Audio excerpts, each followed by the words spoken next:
Hi, William Jackson, and I am the IPI Installation Programs Integrator, otherwise known as the N5, which is like strategy, policy, future plans for the installation here at NAS Sig.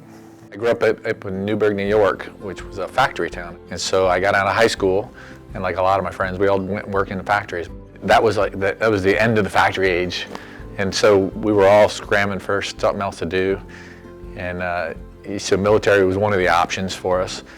My father was in the Navy for 4 years. He had videos and photo albums and stuff that we grew up looking at. And so that drove me towards the Navy. He was ahead of his time, I think. So he was in the Navy from 1958 till 1962, and he was on the Forrestal. And when he was there, he made these 8mm tapes. And as little kids, we would sit and watch.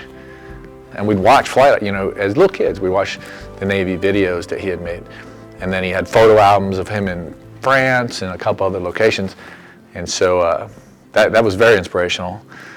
Just growing up, it was kind of like I always say my dad recruited me because of that, having that stuff in the house. First duty station was USS Kitty Hawk. And I went right on deployment. We did a world cruise. And up on the top of the mast, there's a place called Vulture's Row, and you can watch flight operations. And I was blown away. So I watched Dad's movies, all this kind of stuff. Now I'm there. And wow, these guys were heroes to me. I started out enlisted as an officer, and I became an NFO, a Naval Flight Officer. So I have this memory as a 19-year-old kid on Kitty Hawk. 20 years later, I was on a det. I was a lieutenant commander now, and I'm on a det supporting Kitty Hawk with a test communication thing.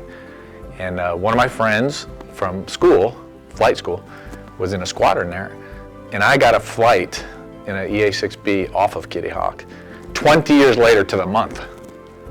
And I watch these guys, when you're 19 years old and you see these pilots getting these aircraft and everything, they're like superhumans. I'm not kidding, I know that feeling.